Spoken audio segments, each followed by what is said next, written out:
The story begins with two people entering a large house, equipped with a security device at the door. They successfully get inside and deactivate the alarm. Then, they split up and enter different rooms. Travis goes into the master bedroom, opens a drawer, and finds a laptop. He takes it, then moves to a cabinet with multiple drawers, and takes the cash inside. As he's about to leave, the homeowner suddenly appears behind him, pointing a gun at him, and telling him not to move. Travis raises both hands in surrender. At the same time, his accomplice comes out and sees the homeowner pointing a gun at Travis. Travis' accomplice also has a gun and aims it at the homeowner. A standoff ensues, with all three ordering each other to drop their weapons. Travis suddenly freezes, and in an instant, the homeowner shoots his accomplice in the chest. Panicked, Travis runs out of the house. The homeowner chases after him, firing shots, but misses. Travis manages to escape with the stolen bag. He runs to his parked car, drives away, and heads straight home. Gathering his belongings, he quickly flees to a distant place. Eventually, he arrives in Philadelphia and checks into a motel. Meanwhile, a woman named Madison steps out of a car. She calls her grandmother, and they talk about some recent events, including her relationship with her boyfriend, James. She plans to talk to him to resolve their misunderstanding. Elsewhere, Travis is at a bar, speaking with a man at a table. The man hands him an envelope with a job offer. Travis responds, "Deal." A short while later, they are inside a car, where the man gives Travis a gun and bullets. Madison and Evie are talking in their living room about their roommate situation, debating who will live with them. While chatting, Evie receives a message. Before responding, Travis checks the sender's profile, and sees a picture of Madison, who is a friend of Evie. He notices her wearing a diamond ring, indicating she is wealthy. Later, Travis arrives at the house he plans to move into. He knocks on the door, and Madison answers. She introduces herself and leads him to the room he will be renting. Madison's phone suddenly rings, so she leaves Travis alone in the living room. While waiting, he walks around and looks at the framed pictures on the wall. When Madison returns, Evie is with her. They chat with Travis, and he quickly agrees to rent the apartment without asking many questions. The two women are pleased with his immediate decision. The next day, Madison meets her boyfriend at a bar, and tells him she now has a roommate, a man. Dylan, her boyfriend, is not happy about it, as he doesn't like the idea of Madison living with another guy. That evening, Madison shows Travis around the house. He invites her to dinner, but she declines, saying Dylan is bringing pizza and drinks. She offers to let Travis join them, and he accepts. When Dylan arrives with beer, Travis takes it to open. The next morning, Travis passes by Madison's slightly open bedroom door, and sees her sleeping with Dylan. He seems deep in thought. Later, he checks Dylan's social media profile, and discovers that he enjoys hiking. Meanwhile, Dylan and his friend go on a hiking trip. As they return to the parking lot, they find their truck missing. They try to call the police, but there's no signal. Moments later, a vehicle pulls up, and the driver switches to another car, with Travis inside. They finally realize that Travis is the one who took Dylan's truck. Back at home, Madison waits for Dylan, but instead, Travis arrives. Since she has no other ride and it's her mother's birthday, Travis offers to take her. During the drive, they talk about their lives. Madison shares that her parents died in an accident, and Travis reveals that his parents are also dead. When they reach Madison's family home, they gather for dinner, with Travis joining them. However, Madison's two siblings leave early, uninterested in Travis' story. After dinner, Travis steps outside, and sees Madison's sister, who had left earlier. Noticing that he looks troubled, Travis talks how, and learns that he suspects her husband hiding something. Since Travis is skilled in these matters, he offers to install a surveillance device in his house for $5,000. Madison's sister agrees, and they schedule the installation for the following week. On their way home, Dylan calls Madison to apologize. She forgives him. At the house, Madison and Travis drink together, chatting about the photos Madison shows him. Eventually, she feels sleepy, and leaves Travis at the table. The next day, Madison and Dylan talk at a photo lab about Travis. Dylan is jealous that she had dinner with him. After their conversation, Madison leaves.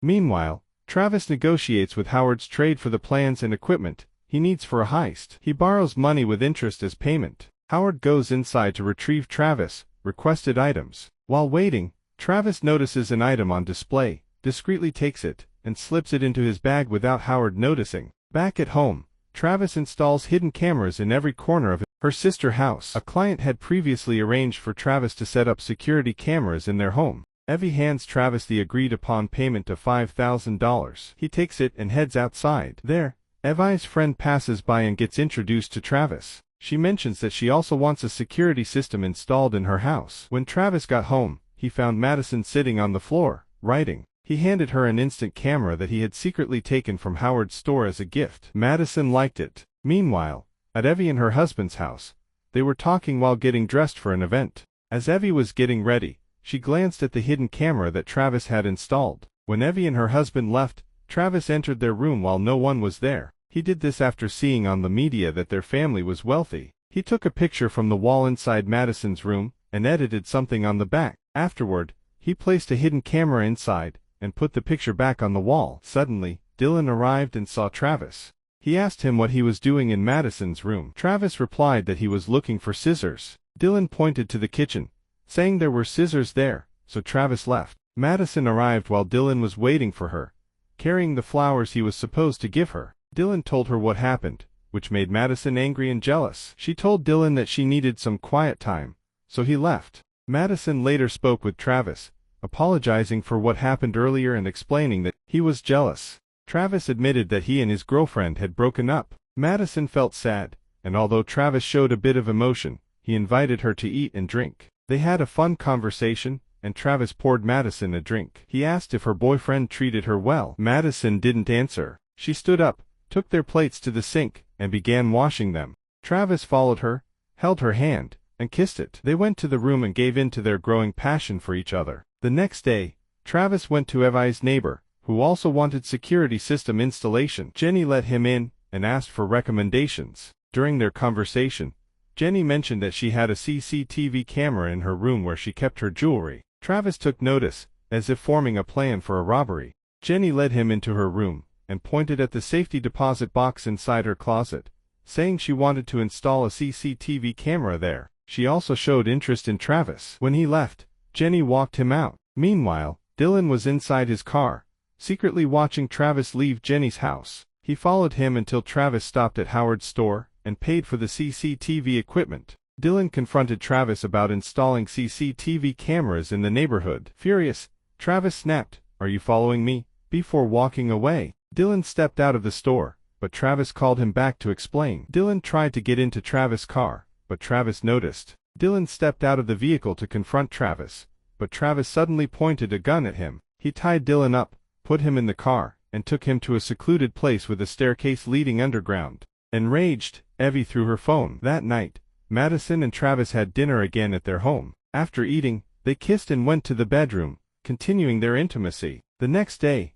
Madison arrived at school, where a friend called her over to inform her that her boyfriend, Dylan, had died. She was devastated upon hearing the news. Meanwhile, at Jenny's house, Travis installed the CCTV camera in her closet as planned. Afterward, he asked for a drink because he was thirsty. Jenny left to get him something, and Travis smirked. He started executing his plan using his laptop to steal Jenny's jewelry. Through the CCTV, he watched Jenny open her safety deposit box and saw where she kept her valuables. Meanwhile, the deal between Travis and Evie, Madison's sister, was finalized. Evie handed Travis a USB drive, and in exchange, Travis gave her the money. On the other hand, Dylan's family gathered to discuss and investigate his death. As this was happening, Travis seemed to be falling in love with Madison, and the two were becoming more attached. At home, Evie was deep in thought. She called her sister, Madison, and they met at a restaurant to talk about recent events. Evie asked Madison if she was in a relationship with Travis and warned her about his blackmailing.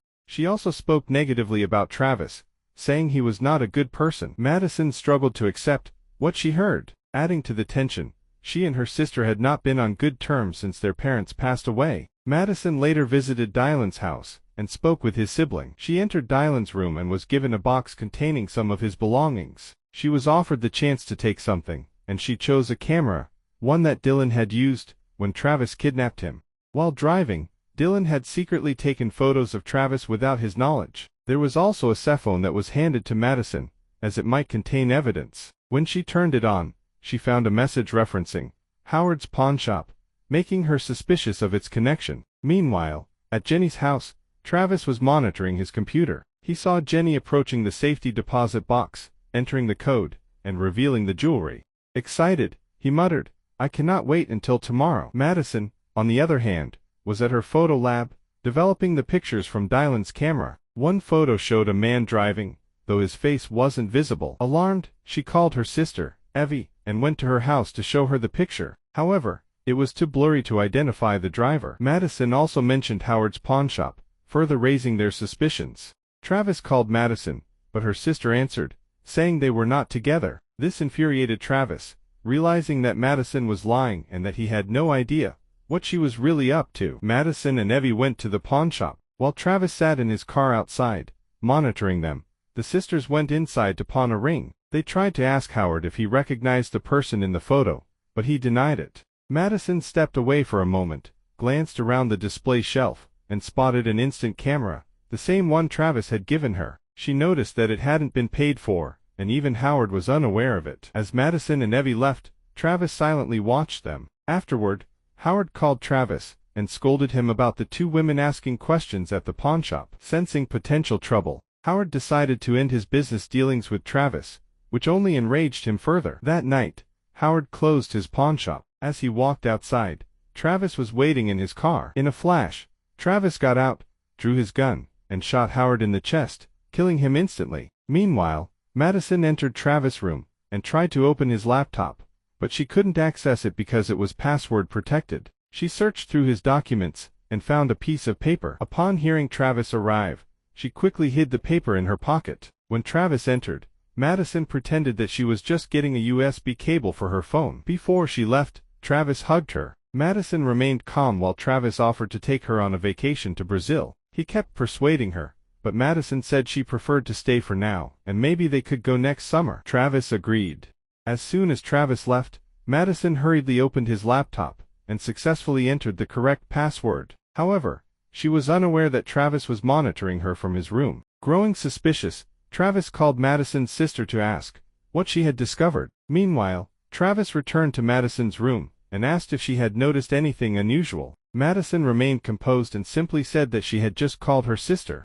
As they spoke, Travis kept glancing at his laptop, still doubting Madison's actions. The next day, Evie learned about a murder at the pawnshop and immediately called Madison to inform her. Madison left the house, and as she was stepping out of her room, Travis suddenly appeared by the door and startled her. He asked if she wasn't going to work later. Madison replied that she wasn't because she was waiting for something. Instead of pressing further, Travis kissed her before she left.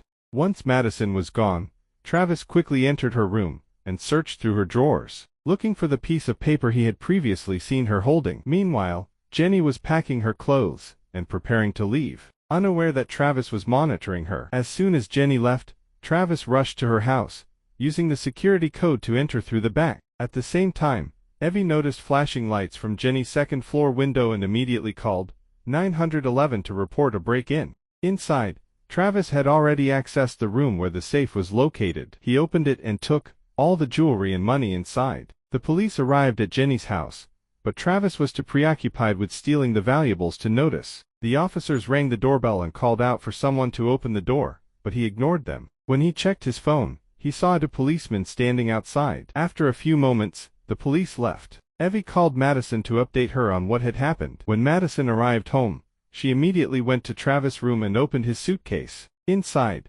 she found Dylan's jacket, evidence of Travis' crime. The sisters then devised a plan on what to do next. Later, Travis arrived home carrying a bag. As he climbed the stairs, he noticed Madison waiting for him in the living room. She greeted him and asked if he had eaten dinner. Travis offered to eat together, but Madison hesitated for a moment before telling him that she had changed her mind. She was now willing to go on vacation with him. Madison stood up and started packing her things while Travis quietly observed her, sensing that something was off. He asked why she was shaking, but Madison tried to hide her nervousness. Travis then demanded her phone, but before he could take it, police sirens suddenly blared outside. Startled, Travis immediately asked Madison what she had done. He pulled out a gun and pointed it at her, accusing her of betraying him. Although he wanted to shoot her, he couldn't bring himself to do it because he loved her. The police arrived, and Travis quickly ran toward the back of the house to escape. However, officers were already stationed there and spotted him. They chased him until he was cornered. In the end, the police arrested Travis and placed him in the patrol car. And with that, the movie recap comes to an end. Subscribe for more different videos you can watch. Please turn on notifications and leave a like to help the channels. Thank you very much for watching. God bless everyone.